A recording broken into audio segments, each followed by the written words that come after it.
everybody, welcome back to Tea with Jen and Phil and Jianli. We had a minor camera disaster, lost our first set of footage on this tea, but we are brewing a... Fucha. It's in, instead of a brick, the dry, it is a cake shape, so it's, I would call that a fubi.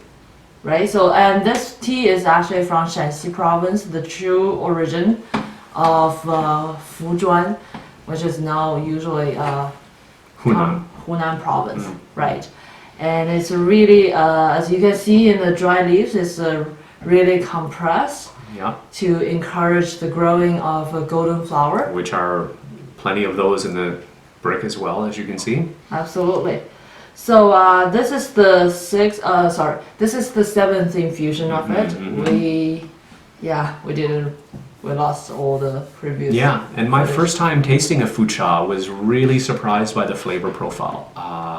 I love dark tea, I love shu pu'er, I love sheng pu'er. This is a shu style process, right? Similar. It's quite different. Quite different Okay. process. I'm just saying that shu pu'er was inspired by this kind of process. It's not the same. It's quite different. And the flavor profile really shows that. It's not similar at all.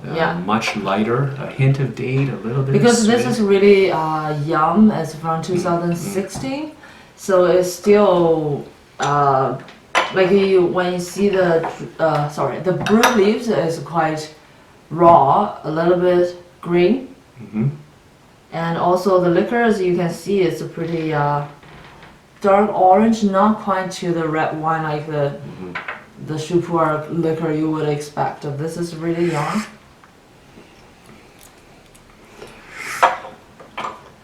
And the flavors are really pleasant, really clean, no bitterness, no astringency. Yeah, but it does has when I smell this hot leaf,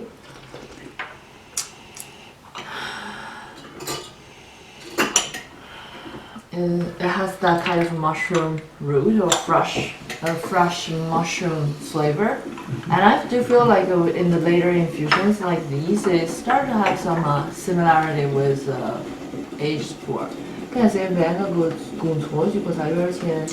就是前年的色普洱有点搿种味道，right? Yeah. And this is would this be a pretty good everyday tea? I would say so. Honestly, like I feel like in terms of much of tasting, it's not like as complicated as stuff, but it does pretty like make me the upper chest feel really comfy, warming, and has a really good return sweet. Yeah. It's just I don't know in terms of the flavor profile. You can see it's still bubbling here, like the sign of cha tea, right? Yeah, it's still pretty strong. Feel. Yeah, and that's the feel here, and this is the eighth infusion. Still has a pretty strong cha tea.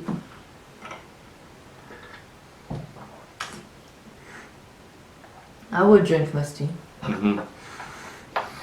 And there's health benefits. I mean, the Jinhua, Jinhua is known for its health benefits. Certainly in Asia, well known.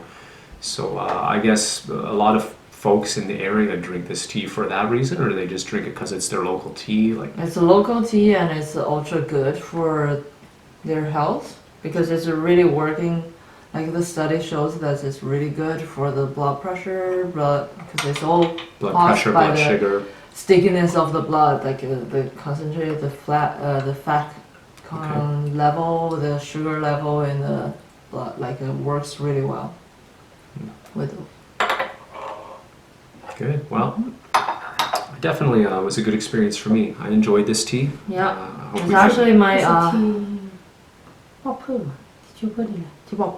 So this is the eighth infusion, and that's still the liquor cover. The liquor color is pretty consistent, I would say, from the second or the third, all the way till now is pretty similar.